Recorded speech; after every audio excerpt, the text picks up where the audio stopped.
এ মুসলমান, আমাকে আল্লাহ যতটুকু দিয়েছেন তার উপরে শুকরিয়া। জোরে জোরে জোরে জোরে জোরে। আমি আমারটা দেখি, আপনি আপনারটা দেখেন। প্রত্যেকটা মানুষ যদি দেখে আমাকে আমার আল্লাহ যা দিয়েছেন তার উপরে আলহামদুলিল্লাহ, আমি আল্লাহর প্রশংসা করছি, আমি সন্তুষ্ট, আমার ভাইয়েরা ওই লোকটা ভিতরে আরাম পাবে, তৃপ্তি পাবে, শান্তি পাবে।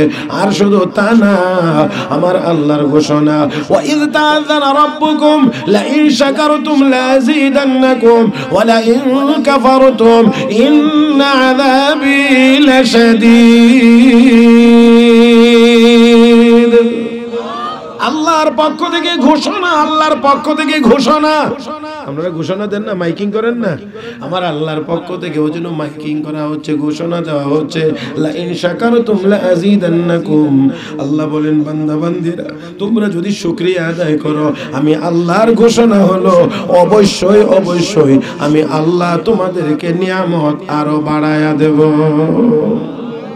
ঘোষণায় শুনেছেন বিষয়বস্তু কি? হিংসার ভয়াবহতা না? মাশাআল্লাহ, বিষয় অত্যন্ত সময় উপযোগী। কারণ এই রোগে তো আল্লাহর রহমতে আমরা মোটামুটি বলা যায় সবাই ধরে রাখছে। কথা ঠিক না? মুহতারাম হাজিরিন, তো আমরা খেয়াল করার চেষ্টা করব আমাদের এই যে শারীরিক আমাদের যে কাঠামোটা, এটার বাহিরের অংশ আছে, ভিতরের অংশ আছে। দেখেন আমাদের এই যে বডিটা, এটা তো আমরা সবাই বুঝি এটা দেহ, এটা বডি। আর এটার চালানোর জন্য আর একটা শক্তি আছে ভিতরে, এটার নাম রূহ বা আত্মা। এটার অবস্থান যেহেতু কলবে, হাড়ে, এই জন্য এটাকে কলব বলা হয়। তো রুহানি রোগ, আধ্যাত্মিক রোগ আর কলবি রোগ একই কথা। আমার দিকে খেয়াল করে কথাগুলো শুনবেন, ক্যামেরার দিকে না। সবাইকে অনুরোধ করছি আমার দিকে তাকাইবেন। মুহতারাম হাজিরিন, তো আমাদের শারীরিক যেমন সুস্থতা আছে, আমাদের কলবেরও তেমন সুস্থতা আছে। আমাদের শারীরিক যেমন রোগ আছে, ঠিক তেমনি ভাবে আমাদের আধ্যাত্মিক রোগ আছে, কলবের রোগও আছে। কথা কয় না, কথা কয় না। এখানে মনে রাখতে হবে, শারীরিক সুস্থতার চাইতে আমাদের কলবের সুস্থতা বেশি প্রয়োজন। আস্তে কয়েন, আস্তে কয়েন কিন্তু, হ্যাঁ, জোরে বললে আবার মহিলারা যদি শুনে তো শরম না। এই জন্য আমি আবারও বলছি যে আমাদের শারীরিক সুস্থতার চাইতে আমাদের কলবের সুস্থতার প্রয়োজন বেশি। কারণ আমার নবী বলেছেন, আলা ইন্না ফিল জাসাদি লামুদগা ইযা সালুহাত সালুহাল জাসাদু কুল্লু ওয়া ইযা ফাসাদাত ফাসাদাল জাসাদু কুল্লু আলা ওয়া হিয়াল কলব। বিশ্ব নবী বলেন, উম্মত, তোমাদের দেহের ভিতরে একটি গোশতের টুকরা আছে, যদি এটা ঠিক তাহলে পুরা শরীর ঠিক, সকল অঙ্গ প্রত্যঙ্গ ঠিক। আর যদি এটা ঠিক হয় না, যদি এটা নষ্ট হয়ে যায়, তাহলে গোটা শরীরটাই নষ্ট হয়ে যায়। ও মুসলমান, তাহলে শরীরের সুস্থতার চাইতে কলবের সুস্থতা বেশি প্রয়োজন। কারণ এটা যদি ঠিক না হয় তাহলে পুরাটা দেহই নষ্ট। একটু খেয়াল করবেন, আজকে বর্তমান যে আমরা যে সময়টা অতিক্রম করছি, বর্তমান দুনিয়ার মানুষ, আমরা দিন দিন দিন দিন নিত্য নতুন আইন তৈরি করছি, পিছনের আইনগুলো ডেভেলপ করছি, যেগুলোতে অপরাধের সাজার মেয়াদ কম ছিল, এইগুলোকে এখন মেয়াদ বাড়ায়া আমরা আপডেট করছি। কিন্তু এরপরেও ইনসাফের সাথে আওয়াজ করে বলবেন, অপরাধের পরিমাণ কি কমছে না আরো বাড়তেছে? হ্যাঁ, ওমা, তো আমরা আইন গেল কই? আমাদের আইন গেল কই? আমাদের জেলখানা গেল কই? আমাদের শাস্তি গেল কোথায়?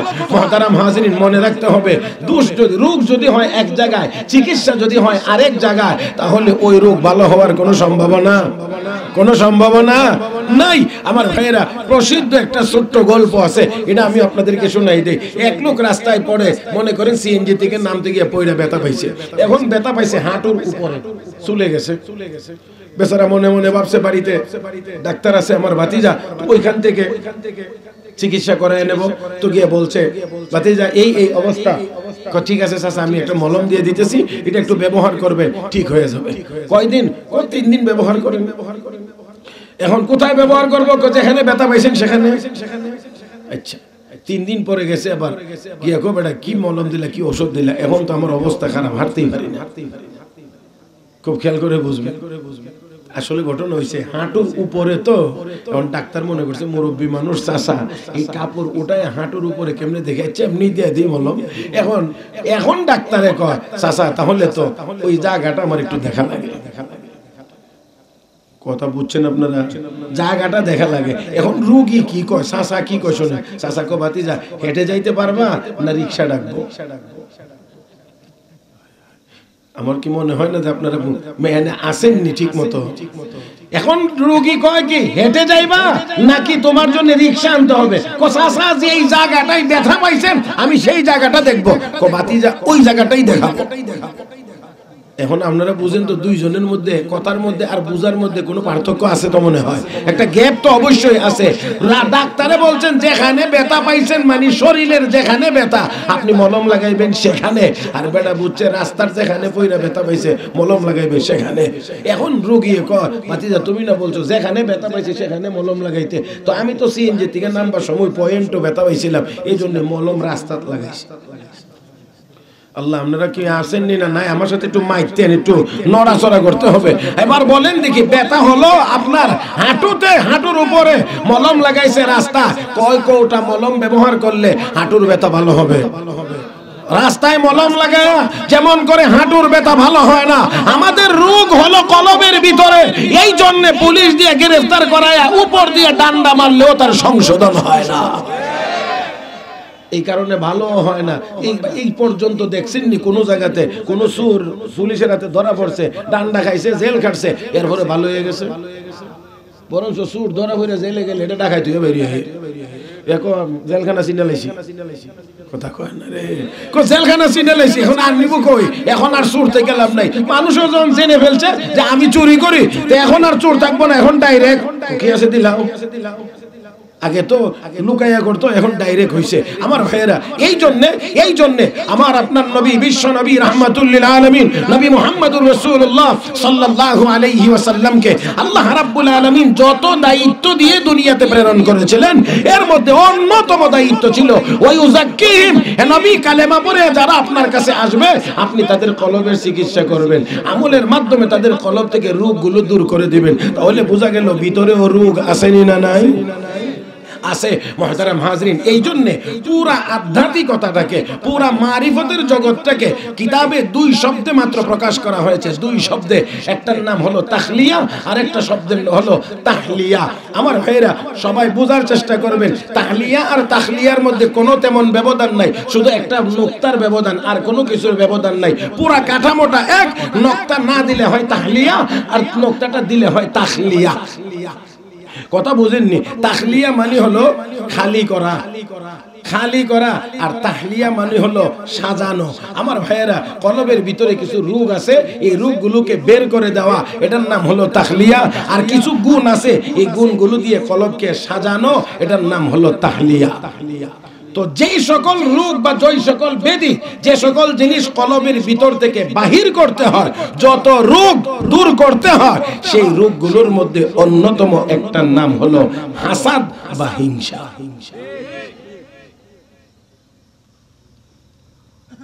আমি আবারও বিনয়ের সাথে অনুরোধ করছি, আপনারা নিজেদের তাকানোটা বন্ধ করে আমার দিক তাকায় থাকতে হবে।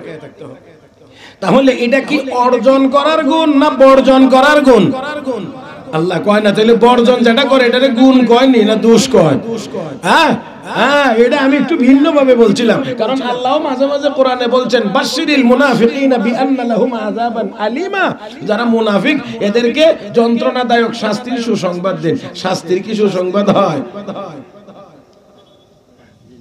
আল্লাহ, আমরা ছোট সময় মাদ্রাসায় যদি কোনোদিন না গেছি, কোনো কারণে যদি গায়রে হাজির অনুপস্থিত, তো পরের দিন ক্লাসে গিয়ে বসলে হুজুরে আইসা হুজুর আসছে, কথা কয় নাকি এরকম কইছে না অনেক সময়? তো আমরা বলতে হুজুর আসছে না, ও মা গো, কথার স্টাইলই বোঝা যায় যে আজকে বাদাম। আল্লাহ রাব্বুল আলামিন বলেন বাশশিরিল মুনাফিকিনা বিআন্না লাহুম আযাবান আলীমা। আমার ভাইয়েরা, তো দেখেন আল্লাহ কয় মুনাফিকদেরকে শাস্তি দেন। তো বলতে চাইছিলাম যে কথাটা, সেটা হলো হাসাদ বা হিংসা এটা অর্জন করার জিনিস না, এটা বর্জন করার জিনিস। আরো আসতে বলেন, আরো আসতে বলেন। আমার ভাইয়েরা, এই হিংসা যেই জিনিসটা, এটার উৎপত্তি কোন জায়গা থেকে, কখন থেকে? আমার ভাইয়েরা, এটা মিস্টার ইবলিস থেকে। আরো আসতে কয়েন, আরো আসতে কয়েন। আপনাদের বিশ্বাস হয় না না? এটা মিস্টার ইবলিস থেকে এটার সূচনা। আপনারা কোরআন শরীফ খোলেন, রব্বে করিম কি বলেন দেখেন। হযরত আদম আলাইহিস সালাতু ওয়াস সালামের দেহটা আল্লাহ বানায়া রাখছেন, এখনো রূহ দেন নাই। কোরআন শরীফে আছে, উলামায়ে কেরাম জানেন, আপনারাও শুনেছেন। আল্লাহ রাব্বুল আলামিন যখন নির্দেশ দিয়েছিলেন, وَإِذْ قُلْنَا لِلْمَلَائِكَةِ اسْجُدُوا لِآدَمَ فَسَجَدُوا إِلَّا إِبْلِيسَ أَبَى وَاسْتَكْبَرَ وَكَانَ مِنَ الْكَافِرِينَ।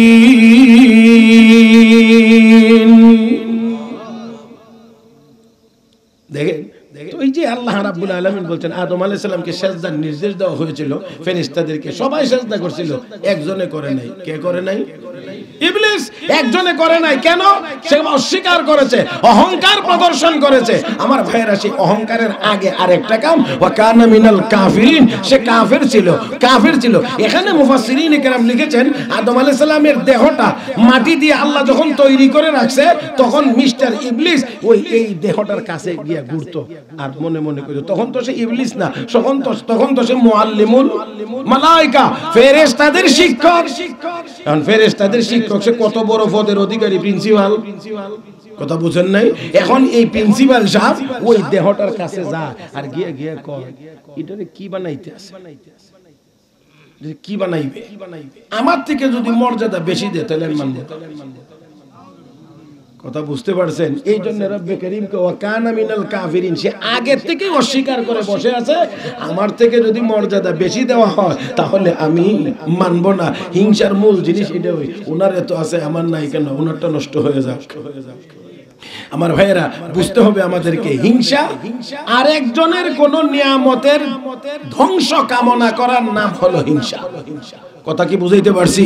আরেকজনের, অন্যজনের কোন নিয়ামত ধ্বংস হয়ে যাওয়ার কামনা করার নাম হলো হিংসা। এই তার মধ্যে এটা আছে, এটা কেন থাকবে? নষ্ট হয়ে যাক, ধ্বংস হয়ে যাক। মুহতারাম হাজিরিন, এই রকম বদ অভ্যাসে এখন আমরা প্রায় অনেকেই বদ অভ্যাসে অভ্যস্ত। আমাদের কলবের ভিতরে এই বদ অভ্যাস আছে, এই রোগ আছে। এই কারণে আমরা নিজেরা উন্নতির কিছু করতে না পারলেও আরেকজনের ক্ষতি করার দিনরাত চেষ্টা করে থাকি। আল্লাহ আমাদের সবাইকে বুঝার তৌফিক দান করুন। তো দেখেন, এবার চিন্তা করেন, ওই জায়গা থেকে সে আগে গিয়ে এই দেহটা দেখেই বলতো, যদি আমার চেয়ে মর্যাদা বেশি দেওয়া হয় তাহলে আমি মানতাম না, আমি মানবো না, আমি মানবো না, আমি মানবো না। মুহতারাম হাজরিন, যুগে যুগেই দেখা যায় এইরকম এই হিংসা সব দল, সবার মধ্যে আছে। টাকাওয়ালাদের মধ্যে আছে, গদিওয়ালাদের মধ্যে আছে। আরো আসতে গন, আরো আসতে গন। আমি বেশি দূর যাই, বলতে যাইতে পারবো না, তবে যদি বেশি দূর যাই আপনারা সবাই সহ্য করতে পারবেন না। এই হিংসার যন্ত্রণার কারণেই আজকে আমাদের দেশের এতটা বাজে অবস্থা। কেমনে কোথায় বাকিটা নিজের আগে খুঁজে খুঁজে বের করবেন আমার ভাইয়েরা। কারণ আমি যেখানে বসি এখানে আর কেউ বোক, এটা আমার।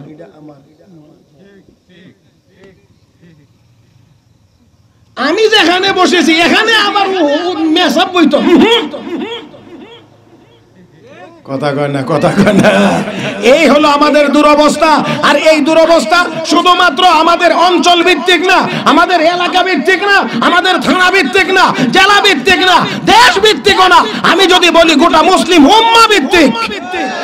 এই রোগ ছড়িয়ে পড়ার কারণে 200 কোটি মুসলমান, 57টি মুসলিম দেশ থাকার পরেও ফিলিস্তিনের মুসলমানদেরকে নির্যাতনের হাত থেকে আমরা বাঁচাইতে পারি নাই। আমি তো সেই জন্য প্রায় সব মাহফিলগুলোতেই বলে থাকি, হে মুসলমান, আমরা 200 কোটি মুসলমান। হযরত শাহজালাল মুজাররদ ইয়ামানির আল্লাহু আকবার যদি গরগোবিন্দের দালান ভাঙতে পারে, 200 কোটি মুসলমান ঐক্যবদ্ধ হয়ে হিংসা বিদ্বেষ ছেড়ে দিয়ে আমরা যদি এক কাতারে দাঁড়িয়ে একবার বলতে পারতাম আল্লাহু আকবার, আমার বিশ্বাস হয় যে এক আল্লাহর বান্দার আওয়াজে যদি গরগোবিন্দের দালান ভাঙতে পারে, 200 কোটি মুসলমানের আল্লাহু আকবার আওয়াজে ইসরাইল নামের জারজ রাষ্ট্রটির নাম নিশানা পৃথিবীর মানচিত্র থেকে মুছে যাইতে পারে।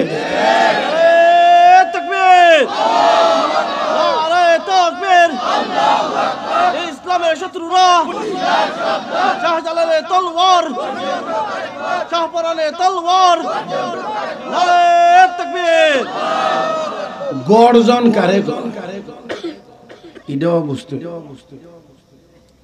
কারণ গর্জে ওঠো গর্জনটা কি বৃষ্টি বৃষ্টির আগে দিয়া বা পরে দিয়া যে কিছু শব্দ হয় এটারই কি কোন আপনারা এটার বই পুস্তকের ভাষায় কো গর্জন আঞ্চলিক ভাষায় কি কয় আমাদের ব্রাহ্মণবাড়িয়া কো ঠাড়া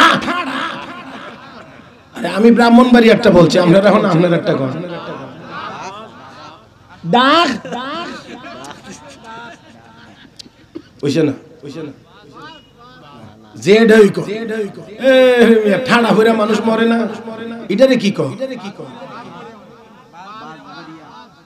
আচ্ছা যাক সেটা হইবার হইছে এটার নাম হলো গর্জন হ্যাঁ বড় বড় আওয়াজ যে করে সিংহে যে একটা আওয়াজ করে এটার নাম গর্জন ছাগলে যে বে বে করে এটার জীবনে কয় গর্জন কথা কয় না রে আমি বুঝাইতাম পারলাম না ছাগলেরটারে কো বে বে কো ছাগলের মতো বে মাইস না ছাগলেরটারে আমাদের আঞ্চলিক ভাষায় কো বে মানি বে বে বে যে করে বে বে এটার কো বে মানি আর সিংহ যেটা দে এটার নাম তাহলে গর্জন কিন্তু আলাদা জিনিস এক বনে একটা সিংহ গর্জন দিলে পুরা জঙ্গল থরথর করে কাঁপে এটার নাম হয় গর্জন আমরা মুসলমান আমরা সিংহের জাতি আমরা বে বে করতে জানি না আমরা গর্জন দিতে জানি তাহলে শাহজালালের তলোয়ার গর্জে ওঠো আরেকবার এটা কি মালিশের মতো বলার কথা নাকি সিংহের মতো তাহলে একটু সিংহের মতো হোক আমরা একটু সিংহের মতো বললেন দেখা যাক এরারে সিংহের মতো বানানো যায় কিনা আমার ভাইয়ের আল্লাহু আকবার আস্তে না জোরে কয় না আস্তে না জোরে আমার বন্ধুরা তাহলে এবার রেডি থাকেন দেখি আবার আপনারা কত আওয়াজ করতে পারেন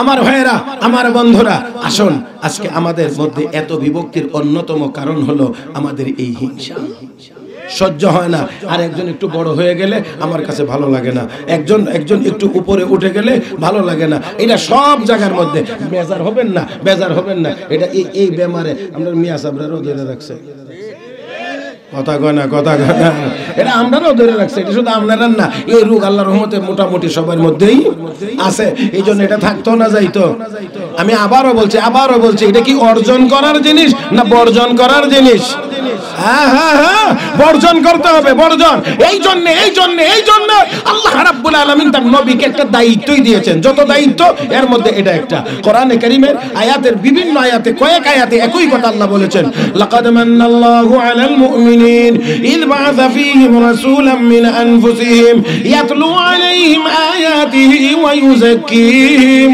ওয়া ইউআল্লিমুহুমুল কিতাবা ওয়াল হিকমা ওয়া ইন কানু মিন قبل لفي ضلال مبين নবী আপনার চার কাজ নবীর কয় কাজ চার কাজ এর মধ্যে একটা কাজ হলো ওই ইউযাক্কিহিম আপনি যারা ঈমান মুদ্দার হয়ে কালেমা গ্রহণ করে আপনার নিকটে চলে আসবে আপনি তাদেরকে আমলের মাধ্যমে তাদের ভিতর থেকে ওই রোগগুলো বের করে দিবেন ওই রোগগুলো পরিষ্কার করবেন তাদের কলবটাকে আপনি পবিত্র করবেন মুহতারাম হাজরিন মনে রাখতে হবে আমাদের ভালো এবং মন্দ সব কিছুর পরিকল্পনা কিন্তু ভিতরে হয় বাস্তবায়ন কিন্তু অঙ্গ প্রত্যঙ্গের মাধ্যমে হয় কথা কয় না আমি একটি কথা বলেছিলাম যে আমাদের জাহিরি রোগের চিকিৎসার চাইতে বাতিনি রোগের চিকিৎসা জরুরি বেশি কারণ ভিতর যদি ঠিক না হয় বাহির ঠিক হবে না রাসূল বলছেন তোমাদের ভিতরে একটা গোশতের টুকরা আছে এটা ঠিক সকল অঙ্গ প্রত্যঙ্গ ঠিক এটা ঠিক না তো কোনোটাই ঠিক না তার কারণ কি তার কারণটা হলো ওই ভালো মন্দের পরিকল্পনাটা ভিতরে হয় বাস্তবায়ন অঙ্গের মাধ্যমে হয় এই জন্য খুব খেয়াল করবেন কেউ যদি মনে করে অমুকের ফুয়ারে আজকে ফায়ালুই রাস্তার মধ্যে দুইটা থাপ্পড় দিব রাস্তা দিয়ে শত শত মানুষ যাবে দেখবেন কারোর সাথে কোনো সমস্যা নাই কিন্তু যখনই ওই অমুকের ফুয়া আইছে এমনি দুইটা মারছে তাহলে মারছে কোন কি দিয়া কথা কয় না, মারছে কি দিয়া? হাত দিয়া। আর পরিকল্পনা হইছে কি দিয়া? নাকি বুঝাইতে পারছি না? যে কোনো কাজ করেন, আপনি বিল্ডিং করেন, ঘর করেন, প্ল্যান হয় আগে, বাস্তবায়ন হয় পরে। তো আমি আপনি যে কাজ করি, এই কাজগুলোরও প্ল্যান হয় কলবের ভিতরে, বাস্তবায়ন হয় অঙ্গ প্রত্যঙ্গের মাধ্যমে। এই কারণে ধরে নিয়ে ওই পুলিশে লাঠি দিয়ে বাড়ি দে, তো হাতে বাড়ি দে, নাহলে পায়ে বাড়ি দে, না হয় পিঠে বাড়ি দে, চিকিৎসা তো ওইখানে হয় না, মলম তো ওই জায়গাতে লাগে না। এই কারণে জেলে গিয়ে চোর ভালো হয় না, ডাকাত ভালো হয় না। মুহতারাম হাজিরিন, এই কলবের চিকিৎসা করা লাগে কোরআন ও হাদিসের মাধ্যমে, আল্লাহ ওয়ালাদের সোহবতের মাধ্যমে। যদি ওই চিকিৎসা করা যায় তাহলে অ্যাকশন হয় কলবে, আর কলব যখন ঠিক হয়ে যায় অঙ্গ প্রত্যঙ্গ অটোমেটিকলি ঠিক হয়ে যায়।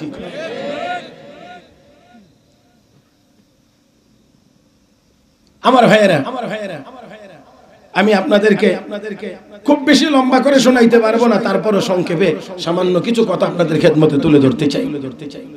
সাইয়েদনা ইউসুফ আলাইহিস সালাতু ওয়াস সালাম, সাইয়েদনা হযরত ইউসুফ আলাইহিস সালাতু ওয়াস সালাম বাবার প্রিয় ছিলেন, হযরত ইয়াকুব আলাইহিস সালাতু ওয়াস সালামের খুব প্রিয় ছিলেন। সবাই এই রকম কথা আমরা জানি, তারপর আমি একটু খেয়াল করে শুনবার অনুরোধ করব। ইয়াকুব আলাইহিস সালাতু ওয়াস সালামের দুই স্ত্রীর গর্ভ থেকে 12 জন সন্তান ছিল। 12 জন, দুই স্ত্রীর গর্ভ থেকে 12 জন। এই 12 জনের মধ্যে ইউসুফ আলাইহিস সালাম এবং বিনিয়ামিন, এই দুইজন একই বাবা একই মায়ের সন্তান। আর বাকি যে 10 জন তারা একই বাবার কিন্তু ভিন্ন মায়ের সন্তান। তো এখানে ভিন্ন মায়ের সন্তান, এখানে একটু জিনিস লক্ষ্য করতে হবে। মা যদি 2 জন হয়, বাপ যদি 1 জন হয়, তাহলে এই সন্তানদের মধ্যে একটু হিংসা বিদ্বেষের পরিমাণ বেশি থাকে। আল্লাহ, বুঝাইতে পারছি না? হ্যাঁ, বাবা এক কিন্তু মা ভিন্ন। দেখা যায় সৎ ভাই যাকে আমরা বলি আর কি সহজে, এই বিদ্যের মধ্যে হিংসার পরিমাণ একটু বেশি থাকে। আবার পক্ষান্তরে দেখা যায় বাপ যদি 2 জন হয়, মা যদি 1 হয়, 2 বাবার পক্ষ থেকে একই মায়ের ঔরসে সন্তান জন্ম নিলে এদের মধ্যে আবার হিংসার পরিমাণ একটু কম থাকে। তো দেখেন এই 12 জন সন্তান, এই 12 জনের বড় জনের নাম হলো ইহুদা। একেবারে প্রথম 10 জন সিরিয়ালের বড় জনের নাম। এইখান থেকেই পরবর্তীতে এই ইহুদি, সহজ কথায় আপনাদেরকে একদম সোজা কথা বলছি, ওই ইহুদা থেকেই ইহুদি। মুহতারাম হাজিরিন, তো ওইখানে একে তো হইল সিরিয়ালে গিয়া একেবারে ছোটদের মধ্যে হযরত ইউসুফ আলাইহিস সালাতু ওয়াস সালাম, আবার বৈমাত্রীয় ভাই, এখানে একটু হিংসা। তারপরে আবার ইউসুফ আলাইহিস সালাতু ওয়াস সালাম বাবার বড় আদরের, এখানে একটু কথা আছে, কারণ ইয়াকুব আলাইহিস সালাম নবী আর ইউসুফ আলাইহিস সালাম হবেন পরবর্তীতে নবী। তো নবীর চোখে আরেক নবীর চেহারা দেখে বুঝতে পারছেন যে এই ছেলেও ভবিষ্যতে গিয়ে অনেক কিছু হবে। এই জন্য বাবা তার প্রতি মনের টান, মনের আকর্ষণ একটু বেশি। এখানে আমাদের একটু খেয়াল রাখতে হবে, একটা হলো ইনসাফের মধ্যে, মানে বন্টনের মধ্যে কাউকে কম বেশি দিয়ে দেওয়া। আমার কথাটা বুঝছেন আপনারা? বন্টনের মধ্যে কাউকে কম বেশি দিয়ে দেওয়া, আর একটা হলো মনের টান কারো প্রতি বেশি হওয়া। দুইটা কিন্তু এক না। কথা বুঝছেন না মনে হয় আপনারা? দিয়ে দেওয়ার ক্ষেত্রে সমান সমান, কিন্তু মনের টান। এই জন্য নবীর, আমার আপনার নবী, নবীর স্ত্রীদের ঘরে এক একজনের ঘরে এক এক রাত করে নবী থাকতেন, এক এক স্ত্রীর সাথে বন্টন করে দেওয়া ছিল, সবাইকে সমানভাবে বন্টন করে দেওয়া ছিল। দোয়া করেছেন, হে আল্লাহ, আল্লাহুম্মা ইন্নী কাসসামতু ফীমা আমলিকু ফালা তাখুযনি ফীমা তামলিকু ওয়ালা আমলিক। আল্লাহ, আমি যেটার মালিক ছিলাম সমানভাবে বন্টন করে দেওয়ার, আমি সবাইকে দিয়ে দিছি সমান করে বন্টন, কিন্তু আমার মন যে আয়েশার দিকে একটু বেশি দৌড় মারে, আল্লাহ এটার জন্য কিন্তু তুমি আমারে দৌড়ো না। কথা বুঝছেন না? যেটা একটু মনের বিষয়টা এখানে একটু ভিন্ন। এই জন্য বলছি বন্টনের ক্ষেত্রে সমান, কিন্তু মনের টান ওই দিকে। তো ইয়াকুব আলাইহিস সালাম নবী, ইউসুফ আলাইহিস সালামও হবেন নবী। এই জন্য এমন না যে অন্য সন্তানদেরকে তিনি ঠগায়া ওনাকে বেশি দিয়ে দিয়েছেন, বিষয়টা এমন না। নবী হওয়ার কারণে নবীওয়ালা চোখ দিয়ে আরেক নবীর চেহারা দেখছেন, বুঝতেই পারতেছেন যে এই ছেলেটাও আল্লাহ রাখলে বড় হবে এবং সেও নবী হবে। এই জন্য মনের টান ইউসুফ আলাইহিস সালামের দিকে একটু বেশি। মুহতারাম হাজিরিন, এই মনের টান বেশি হয়ে যাওয়া এটা আসলে দোষ না। কিন্তু হযরত ইয়াকুব আলাইহিস সালাতু ওয়াস সালামের 12 আরো যে 10 জন ছেলেরা আছে বিষয়টা অনুধাবন করতে পেরেছেন, উপলব্ধি করতে পেরেছে। প্রেম পারার কারণে তাদের ভিতরে এবার হিংসার আগুন জ্বলে উঠেছে। ও মুসলমান, এই আগুন তাদের ভিতরে আস্তে আস্তে ক্রমান্বয়ে বাড়তে আছে। ইউসুফ আলাইহিস সালামকে বাবা আদর বেশি করেন, কাছাকাছি রাখেন, বেশি দূরে যাইতে দেন না। হে মুসলমান, এই জন্য ইউসুফ আলাইহিস সালামের 10 ভাইরা মিলে তারা সলা পরামর্শ করে কি করা যায়। হে মুসলমান, এখানে বাকি কথাটা বলার আগে একটু সামান্য চিন্তা করতে হবে। হিংসা যদি কারো ভিতরে থাকে, ওই হিংসা তাকে অনেক বড় অন্যায় করতে বাধ্য করে। আরো জোরে কোন। আমার প্রতিদ্বন্দ্বী যদি মনে করি এবার চেয়ারম্যান যেটু আমি পারতাম না, মেলামু আল্লাহ, এমন ঘটনা মনে জীবন আর কোনোদিন শুনছেন না। হ্যাঁ, এরকম হয় অনেক জায়গাতে, অনেক কিছু। আল্লাহ সব পত্র পত্রিকা খুললে পাওয়া যায় পথের কাঁটা সরাইয়া দিছে। এটা কিসের কারণে? এটা এই কারণে, এটা হলো এই রোগ। আল্লাহ এটা যে মানে কেমনে কইতাম, বহিঃপ্রকাশ কত জায়গায় জায়গায় হয়, এটা নিজেরা খেয়াল করে করে একটু বের করে নিয়েন। মুহতারাম হাজরিন, তো মানুষ যদি হিংসুক হয়, হিংসা যদি তার ভিতরে থাকে, তাহলে শয়তান এটাকে ভর করে তাকে দিয়ে এমন জঘন্য কাজ করায়, যেই জঘন্য কাজের কারণে শেষ পর্যন্ত তাকে খেসারত দিতে হয়, মাসের পর মাস, বছরের পর বছর, এমনকি কাউকে জীবন দিয়ে তার খেসারত দিতে হয়। এই কারণে দেখেন ইউসুফ আলাইহিস সালামের ভাইয়েরা এখন খালি বয়ে বয়ে কয়, আমরা 10 ভাই, সংসারের সব কাজ কাম আমরা করি, আমরা শক্তিশালী, হেরা ছোট, আর বাবা শুধুমাত্র খালি এরই বেশি মহব্বত করে। ইয ক্বালু লা ইউসুফু আখুহু আহাব্বু ইলা আবিনা মিন্না ওয়া নাহনু উসবা ইন্না আবানা লাফি দালালিম মুবিন। আরেকটু জোরে কোন আল্লাহু আকবারটাকে আরেকটু জোরে বলা যায় না? إذ قالوا ليوسف وأخوه أحب إلى أبينا منا ونحن عصبة إن أبانا لفي ضلال مبين। আমরা 10 ভাই শক্তিশালী, আমরা কাজকর্ম করি, আর ইউসুফ হলো বাবার কাছে প্রিয়। তাহলে সহ্য হইতেছে না, ভিতরে যন্ত্রণা। এখন এই যে বলছিলাম যে এই যন্ত্রণার কারণে তারা কি করতে বাধ্য করতেছে, এই হিংসা তাদেরকে কোন দিকে নিয়ে যাচ্ছে। কি বলতে আছে একজন আরেকজনকে 10 ভাইয়ে পরামর্শ করে, কি পরামর্শ? উকতুলু ইউসুফা আও ইতরাহুহু আরদাই ইয়াখলু লাকুম ওয়াজহু আবিকুম। তোমরা ইউসুফকে হত্যা করো অথবা অন্য এমন কোন জায়গাতে নিক্ষেপ করে দাও যাতে করে বাবার চোখের সামনে আর থাকতে না পারে। চিৎকার মেরে কোন নাউজুবিল্লাহ।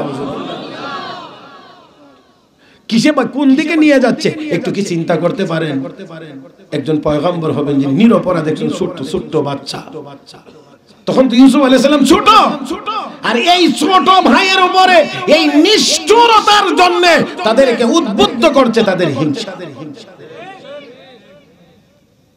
কোন জিনিসে নিয়ে যায়, কোন জায়গাতে নিয়ে যায় দেখেন না। এই হিংসা যদি ভিতরে থাকতেই থাকে, একটা পর্যায়ে গিয়ে মানুষ হত্যা করার পর্যন্ত সিদ্ধান্ত গ্রহণ করে। যেমন ইউসুফ আলাইহিস সালামের ভাইয়েরা ইউসুফ আলাইহিস সালামের ব্যাপারে এই সিদ্ধান্ত নিচ্ছে যে উকতুলু ইউসুফকে তোমরা হত্যা করে দাও অথবা অন্য কোথাও দূরে নিক্ষেপ করে দাও।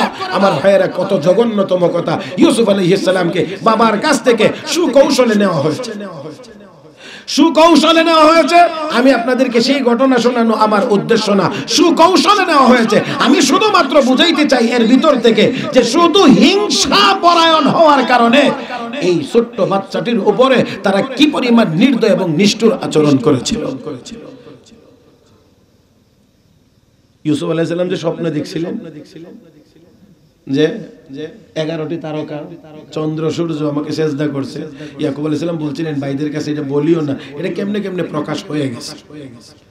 ইয়াকুব আলাইহিস সালামের কাছ থেকে পিকনিকে যাবে, এখানে যাবে, ওইখানে একটু ঘুরতে যাবে, হ্যাঁ বনভোজনে যাবে, এরকম বলে যখন নিয়ে গেছিল তখন বাবার সামনে একেবারে ইউসুফকে আদর করতে করতে করে কাঁধে উঠে নিয়ে যায়। এক ভাইয়ের থেকে আরেক ভাই, আরেক ভাই থেকে আরেক ভাই, আরেক ভাই থেকে আরেক ভাই, সেই মাত্র বাবার চোখের আড়াল হয়েছে। তাফসীরের কিতাবে মুফাসসিরিন ইকরাম লিখেন ওই ভাই মাথার উপর থেকে প্রথমেই তাকে আছাড় দিয়ে জমিনে ফেলে দেয় আর দিয়ে কয় এবার তোর 11 তারকার চন্দ্র সূর্যরে ডাক তোরে বাঁচাইবার লাগে। আপনারা কথা আমার বুঝছেন? আপনারা এবার তুই না স্বপ্নে দেখছিলে তোর 11 তারকা সেজদা করে, চন্দ্র সূর্য সেজদা করে, তো তোর 11 তারকার চন্দ্র সূর্যরে আহ্বান কর, তোকে এখন বিপদ থেকে বাঁচাইবার জন্য। এখন ইউসুফ আলাইহিস সালাম ছোট মানুষ, বেশি ভালো করে হাঁটতেও পারে না, এরপরে আবার উপর থেকে এভাবে নিষ্ঠুরতার সাথে নিক্ষেপ করে দিয়েছে। ইউসুফ আলাইহিস সালাম এক একজন ভাইয়ের কাছে গিয়ে ভাই বাবার কাছ থেকে না ওয়াদা দিয়ে আনছেন আপনারা আমাকে দেখাশোনা করবেন, আপনারা আমাকে যত্ন সহকারে আপনাদের সাথে নিয়ে যাবেন, আবার বাবার কাছে ফিরিয়ে দিবেন। একটু খেয়াল করেন বিষয়টা, একটু অনুধাবন করেন। ছোট্ট মানুষটি 10টা ভাই তাদের কাছে যায়, যার কাছে যায় একই কথা বলে বলে ফিরিয়ে দেয়। সর্বশেষ ইউসুফ আলাইহিস সালাতু ওয়াস সালামকে যখন কুয়াতে নিক্ষেপ করে দিবে, ও মুসলমান জামা কাপড় খুলে ফেলেছে, ইউসুফ আলাইহিস সালাতু ওয়াস সালামকে একেবারে কুয়ার উপরে নিয়ে উঠাইছে, নিচে ছেড়ে দেবে। আর ইউসুফ আলাইহিস সালাম শেষবারের মতো বাঁচার জন্য ওই কুয়ার উপরে ওই পারে হাত দিয়ে ধরে রেখেছে, ঝুলেছিলেন আল্লাহর পয়গম্বর ইউসুফ আলাইহিস সালাতু ওয়াস সালাম। এমন একটা জায়গা তখনও ভাইদের কাছে অনুরোধ করছিলেন, অনুনয় বিনয় করে বলছিলেন, আব্বার কাছ থেকে না আমাকে নিয়ে এসেছেন, আপনারা আমাকে যত্ন করে রাখবেন, আপনারা আমাকে যত্ন করে আবার বাবার কাছে ফিরিয়ে দিবেন, আপনারা আমার সাথে এত দুর্ব্যবহার কেন করতে আছেন? কিন্তু নির্দয় নিষ্ঠুর একজন ভাইয়ের মন তখনও নরম হয় না। হে মুসলমান, একজনের মন তখনও নরম হয় না। সবার একই কথা না, তোকে কোনো সাহায্য করা হবে না। এ মুসলমান, এত জঘন্য তাদেরকে বানাইছে কে? কেন তারা এত জঘন্য হতে পেরেছে? এর একমাত্র কারণ হলো বাবা একটু বেশি আদর করে, এটা তাদের মেনে নেওয়া সম্ভব হচ্ছিল না। এই হিংসার কারণে ইউসুফ আলাইহিস সালামকে সর্বশেষ এই যে হাত দিয়ে ধরে রেখেছে, ওই পাষণ্ড ভাইয়েরা ওই মুহূর্তে তার হাতের এই বাঁধনটাও এখান থেকে উঠায় ছেড়ে দিয়েছে, ধরে আর রাখতে পারে না। ইউসুফ আলাইহিস সালাম নিচের দিকে যাওয়া শুরু করেছেন। তিনি তো পয়গম্বর, পরবর্তীতে পয়গম্বর হবেন, নবী হবেন, আমার আল্লাহর তো ভালো করে জানা। আমার আল্লাহ ডাক দেখো জিবরাইল, হিংসার বশবর্তী হইয়া ভাইয়েরা আমার পয়গম্বর ইউসুফকে কুয়ার উপর থেকে এমন ভাবে নিষ্ঠুর ভাবে ছেড়ে দিয়েছে, নিচে গিয়ে সরাসরি পড়লে ব্যথা পাবে। জিবরাইল যাও, তুমি যাও, আমার ইউসুফ কুয়ার তলায় যাওয়ার আগে আগে তুমি জিবরাইল কুয়ার ভিতরে প্রবেশ করে আমার ইউসুফকে তোমার হাতের উপরে বসায়া দাও। আল্লাহ রাব্বুল আলামিনের নির্দেশ মোতাবেক জিবরাইল এসে ইউসুফ আলাইহিস সালামকে হাতের উপরে বসাইলেন। মুহতারাম হাজিরিন, যাই হোক, আসুন এবার ইউসুফ আলাইহিস সালামের সাথে এই হিংসা পরায়ণ হয়ে এইভাবে করে কুয়াতে নিক্ষেপ করেছে, এখান থেকে শেষ পর্যন্ত আল্লাহ উঠায়া ইউসুফ আলাইহিস সালাতু ওয়াস সালামকে নিয়ে একেবারে জুলাইখার ঘরে মিনিস্টারের বাসায় যত্ন সহকারে লালন পালন করিয়ে বড় করে আল্লাহ রাব্বুল আলামিন সর্বশেষ ইউসুফ আলাইহিস সালাতু ওয়াস সালামকে এই মিশরের খাদ্যমন্ত্রী বানায় দিয়েছেন। আল্লাহু আকবার। এখন যখন মন্ত্রী হয়েছে, এই কথা তো সবারই জানা, সেই ইউসুফ আলাইহিস সালাতু ওয়াস সালাম মন্ত্রী। এখন ইয়াকুব আলাইহিস সালামের ছেলেরা যেখানে সেই জায়গাতে অভাব অনটন দুর্ভিক্ষ, এখন কিছু রিলিফের গম আনার জন্য যাইতে হবে ওইখানে।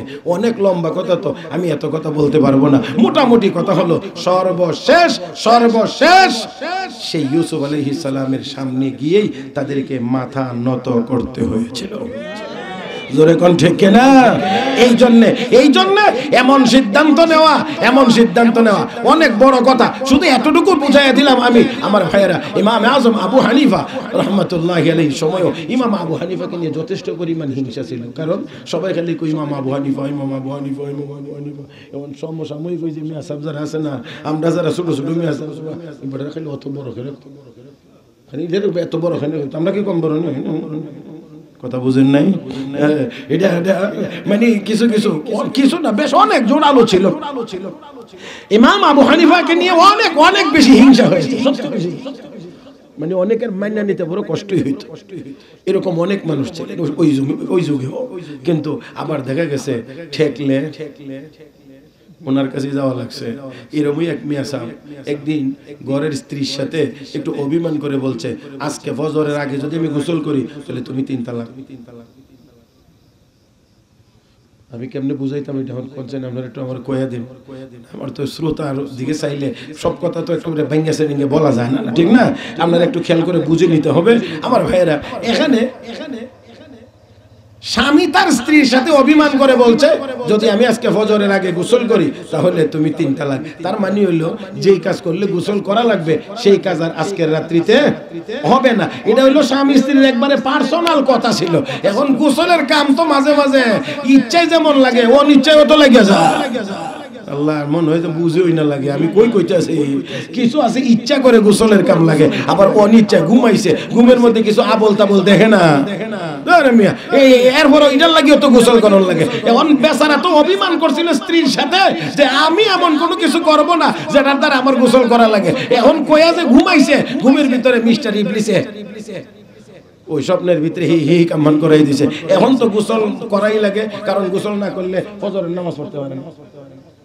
এখন বেটা অস্থির হয়ে গেছে, হায় হায় হায় অভিমান করে যা বললাম, এখন কোন বিপদে বললাম।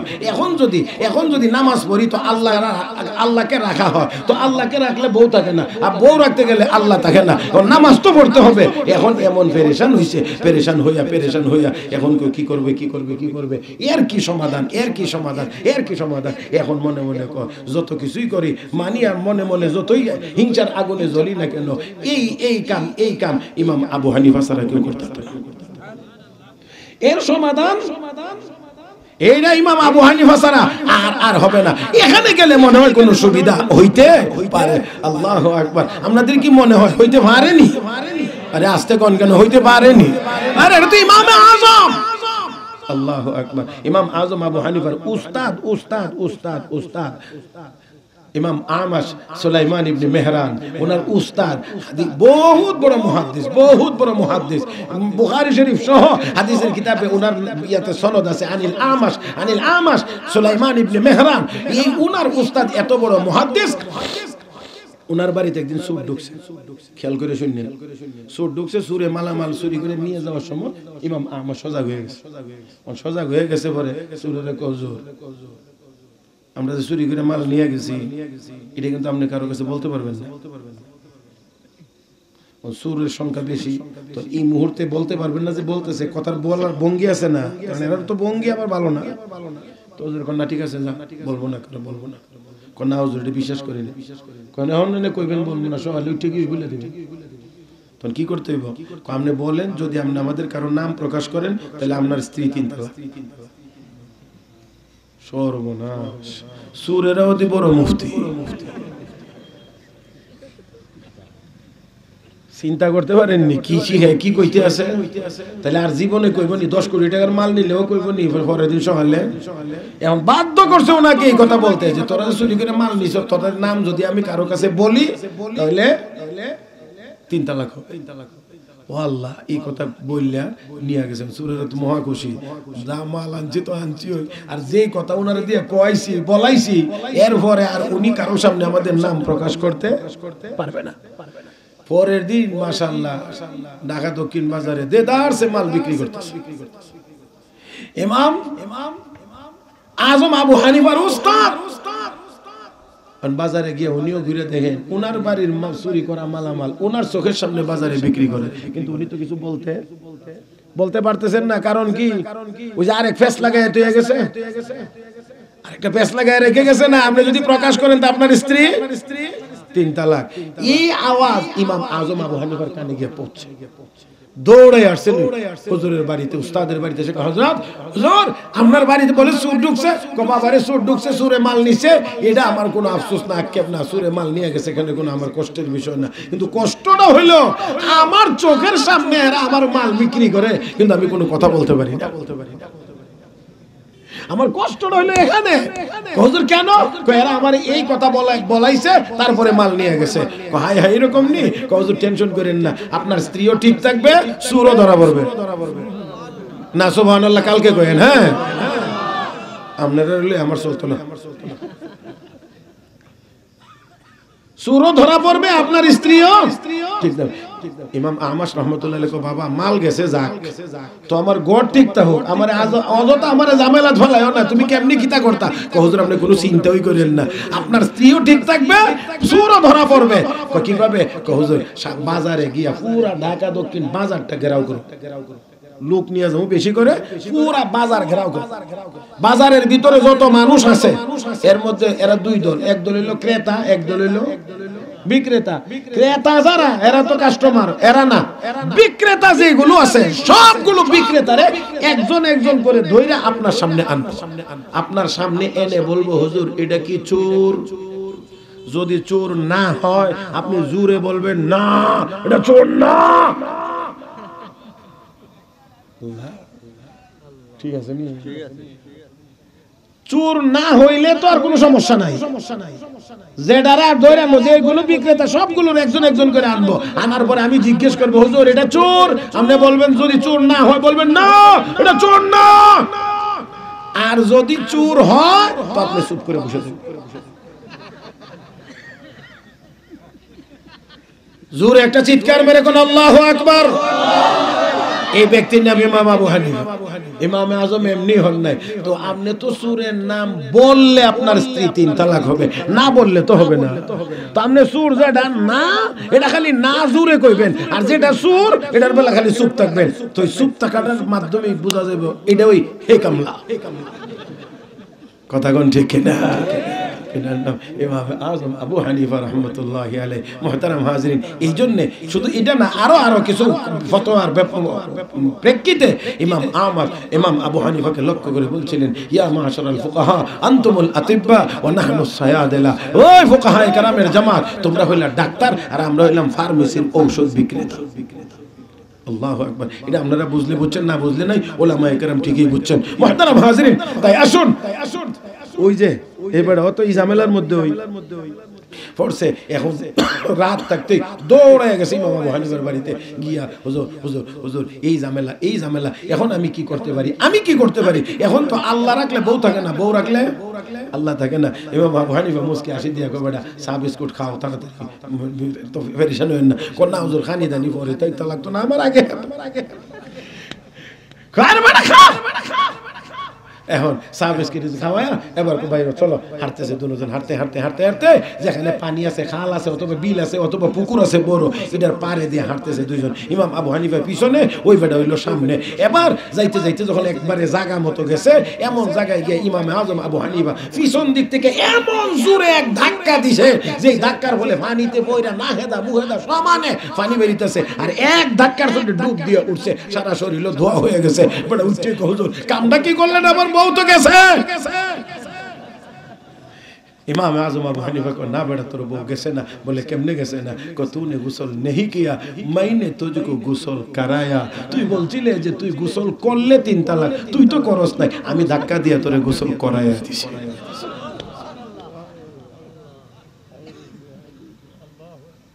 আল্লাহু আকবার। আমার ভাইয়েরা, তো দেখেন আর কই যাইবেন দুনিয়াতে? মুহতারাম হাজিরিন, এই যে যন্ত্রণা ভিতরে আরেকজনেরটা দিকে যদি আপনার সহ্য না হয়, মনে রাখবেন আপনি পদে পদে বেইজ্জতি হইতে বাধ্য হবেন। কারণ আপনাকে এমন উত্তেজিত করবে এই হিংসা, যে উত্তেজনার বশবর্তী হয়ে আপনি এমন জঘন্য অপরাধ করে বসবেন, যে অপরাধের খেসারত আপনাকে সময়ে সময়ে সময়ে সময়ে সময়ে সময়ে আপনাকে দিতে হবে। জোরে কোন ঠিক কিনা?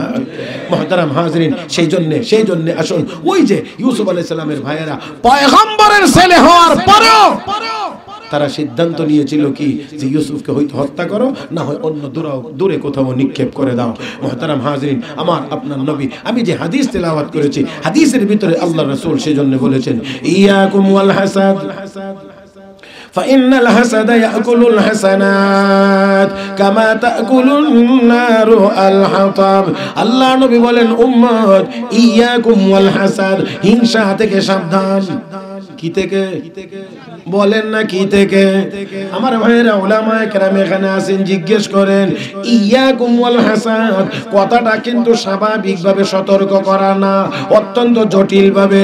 আমার ভাইয়েরা কেমনে আপনাদেরকে বুঝাইতে পারি?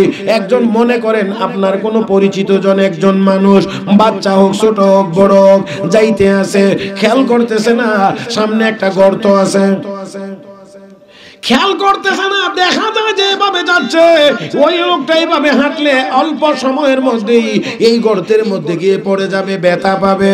আপনি তখন যে তাকে সতর্ক করবেন, এটা আস্তে আস্তে, কথা কয় না, আমার কথাটা বুঝছেন? হাঁটতেছে, একটু পরে গিয়ে গর্তের মধ্যে পড়ে যাবে, ব্যথা পাবে, হাত পা ভাঙবে। আপনি হঠাৎ তাকে দেখছেন, তখন তাকে আপনি বলবেন, এ আব্দুর রহমান, এমনি নি, এইভাবে নি, আপনি বরং শক্ত ভাবে গরম হয়ে বলবেন, আব্দুর রহমান, হাসার কথা না, যা এটাই সতর্ক করা এই মুহূর্তে, এটাই তাকে রক্ষা করার পদ্ধতি। এক কথা বোঝাস না, পড়ে যাবে। এই যে সতর্কতা, এটাকে আরবিতে প্রকাশ করা হয় ইয়াকুম ওয়াল ইয়াকুম, সাবধান সাবধান আমার উম্মত, হিংসা থেকে সাবধান। হিংসা করলে কি লাভ? কি লাভ? আল্লাহ লাভ এটাই, ইয়াকুলুল হাসানাত। আল্লাহর নবী বলেন, হিংসা মানুষের নেক আমলকে এমন ভাবে খেয়ে ফেলে, রাসূল উদাহরণ দিয়ে বলেন, কামা তাকুলুন নারু আল হাতাব, লাকড়িকে আগুনে যেমন খেয়ে ফেলে, জ্বালিয়ে দেয়, ঠিক তেমনি ভাবে হিংসাও মানুষের নেক আমলকে এমন ভাবে নষ্ট করে দেয়। একবার ইমাম সুফিয়ানে সৌরি রহমতুল্লাহ আলাইহি তার খাদেমকে দিয়ে বলছেন, কিছু হাদিয়া দিয়ে ওই অমুকের কাছে আমার হাদিয়াটা পৌঁছায়া দাও। তো জিজ্ঞাসা করলেন, হযরত এই বেটা সারাটা দিন আপনার বদনাম করে, আপনার প্রতি তার হিংসার অভাব নাই, আর আপনি তারে হাদিয়া দিয়ে পাঠাইতেছেন, ঘটনা কি? তার চেয়ে পরম বন্ধু আমার কেউ নেই। কেমনে? হিংসা করার কারণে, এই যে আজে বাজে কথাবার্তা বলে, এর কারণে তার আমল নামার সওয়াবগুলি আমার আমল নামায় জমা হয়, আমার গুনাহগুলি তার আমল নামায় জমা হয়। তো অসুবিধা কি? তার চেয়ে আমার আর ভালো বন্ধু কে আছে? পুরস্কার তো আরো বড়টা দেওয়া দরকার ছিল, যদ্দূর পারছি ওদ্দূর আমার পক্ষ থেকে পৌঁছায় দাও। লাভ না? কথা কেন? এটা লাভ না আমার ভাইয়েরা? তাই আসুন বলছিলাম, ভিতরে এই হিংসাকে এটা অর্জন করার জিনিস না বর্জন করার জিনিস? হে মুসলমান, আমাকে আল্লাহ যতটুকু দিয়েছেন তার উপরে শুকরিয়া। জোরে জোরে জোরে জোরে জোরে। আমি আমারটা দেখি, আপনি আপনারটা দেখেন। প্রত্যেকটা মানুষ যদি দেখে আমাকে আমার আল্লাহ যা দিয়েছেন তার উপরে আলহামদুলিল্লাহ, আমি আল্লাহর প্রশংসা করছি, আমি সন্তুষ্ট, আমার ভাইয়েরা ওই লোকটা ভিতরে আরাম পাবে, তৃপ্তি পাবে, শান্তি পাবে। আর শুধু তা না, আমার আল্লাহর ঘোষণা, ওয়া ইয তাআযানা রাব্বুকুম লা ইন শাকারতুম লাযীদান্নাকুম ওয়া লা ইন কাফারতুম ইন্না আযাবি লাশাদীদ। আল্লাহর পক্ষ থেকে ঘোষণা, আল্লাহর পক্ষ থেকে ঘোষণা। আপনারা ঘোষণা দেন না, মাইকিং করেন না?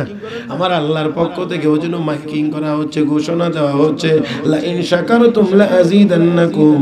আল্লাহ বলেন, বান্দা বান্দিরা তোমরা যদি শুকরিয়া আদায় করো, আমি আল্লাহর ঘোষণা হলো অবশ্যই অবশ্যই আমি আল্লাহ তোমাদেরকে নিয়ামত আরো বাড়ায়া দেব। তাহলে আরেকজনেরটা দেখে হিংসা করে লাভ কি? তোমার যদ্দূর দিছে ওদ্দূরের উপরে তুমি আল্লাহর প্রশংসা করো। আল্লাহর তো ওয়াদা, লা আযীদান্নাকুম, আমি তোমাকে নিয়ামত অবশ্যই অবশ্যই বাড়ায়া দেব। তাহলে তোমার আরেকজনেরটা দেখে তোমার জ্বলবার তো কোনো দরকার পড়ে না, বরঞ্চ তুমি শুকরিয়া আদায় করো। তোমাকে যতটুকু দেওয়া হয়েছে আল্লাহর ওয়াদা আছে, শুকরিয়া আদায় করবা, আমি আরো কি করব? কমায়া দেব না বাড়ায়া দেব? তাহলে যে আল্লাহ আরেকজনকে দিতে পারে সেই আল্লাহ আমাকেও দিতে পারে, যে আল্লাহ তাকে দিতে পারেন সেই আল্লাহ আমাকেও দিতে পারেন। আমার ভাইয়েরা, তাহলে এই বিশ্বাস যদি থাকে তাহলে আরেকজনের কোনো কিছু দেখে আপনার ভিতরে আগুন জ্বলতে পারে না, হিংসা হইতে পারে না। আরেক কথাই যদি বলি, এটা অনেক কড়া অনেক কঠিন কথা। আসলে হিংসুক যারা হয় আসলে তারা যেন আল্লাহর সিদ্ধান্তকেই মানতে রাজি না, আল্লাহর সিদ্ধান্তের উপরে অসন্তুষ্ট। কারণ আল্লাহ তাকে বেশি দিয়েছেন, আমাকে একটু কম দিয়েছেন। এখন আমি যদি খালি শুধু হিংসার আগুনে জ্বলি, তার মানে হলো আল্লাহর সিদ্ধান্তটা আমার পছন্দ হইছে না।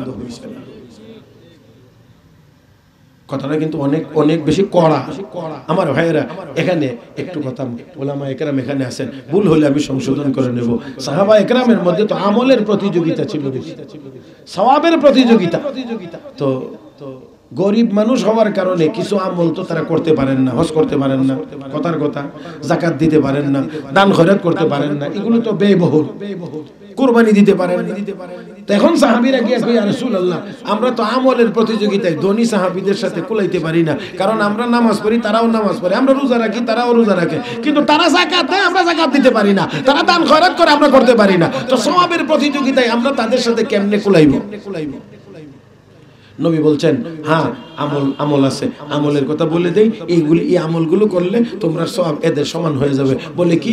সুবহানাল্লাহ 33 বার, আলহামদুলিল্লাহ 33 বার, আল্লাহু আকবার 34 বার প্রত্যেক নামাজের পরে পড়লেও, তাহলে তোমাদের সওয়াব তাদের সমান হয়ে যাবে। এখন সাহাবা একরাম খুব আগ্রহের সাথে এই আমল শুরু করে দিয়েছে। ধনী বেটারাও খবর পাই দিয়েছে, সুবহানাল্লাহ কি ফিরে এখন যাব, আলহামদুলিল্লাহ কি ফিরে এখন যাব।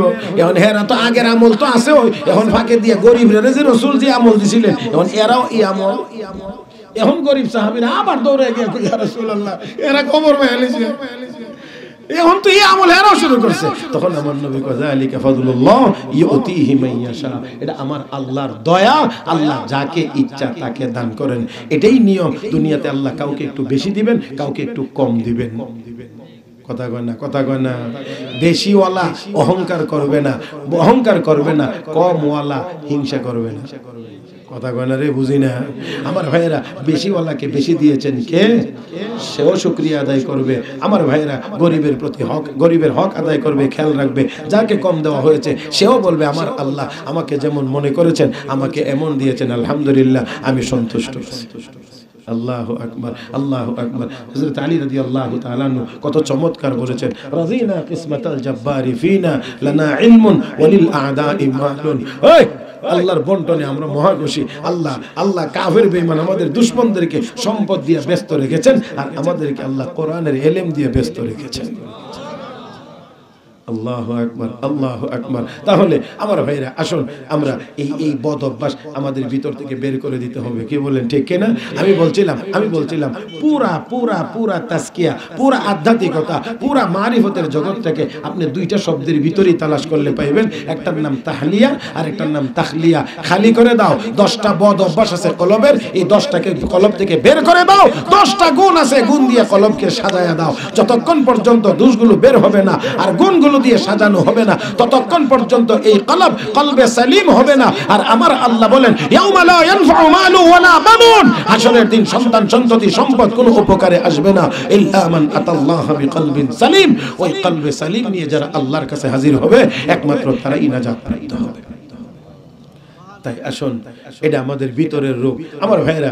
তাই আসুন, এই ভিতরের রোগের জন্য বাইরের রোগ সারাইতে হইলে যেমন বাহিরের ডাক্তার লাগে, এই ভিতরের রোগ সারাইতে হইলে ভিতরের ডাক্তার লাগে। আল্লাহ ইহান কইলে আবার আমরা দেশে কেউ এই তো ভেজাল। কেন? কোরআন আছে, হাদিস আছে, কোরআন হাদিস থাকতে আবার আমরা এই ফিসা হুজুরের কাছে কেন যাওয়ান লাগবো? ইহানো আবার কেন গিয়া বায়াত হওয়ান লাগবো, কেন মুরিদ হওয়ান লাগবো? কোরআন হাদিসের মধ্যে তো সবকিছু আছে। কথা কয় না? আচ্ছা, আমিও তো বলি, ডাক্তাররা যেই বই পড়া ডাক্তার হয়, এই বই বাজারে নাই। এই দিকের কয় না, যেই বই ডাক্তার সাহেবেরা পইরা সারেরা ফরায়া ডাক্তার বানা, এই বই বাজারে নাই। ওস্তাদের কাছে যাওয়া লাগে আমার ভাইরা। সেই জন্য কোরআন হাদিসে সবকিছুই আছে। আল্লাহ কোরআন হাদিস এমনি আসমান থেকে জমিনে নাজিল করে দেন নাই, নবীর মাধ্যমে দুনিয়াতে পাঠাইছেন, শিক্ষক দিয়েছেন, কোরআন নাজিল করেছেন, কিতাব আল্লাহ দিয়েছেন, কিতাব পড়াইবার জন্য নবী আল্লাহ দিয়েছেন, শিক্ষক দিয়েছেন।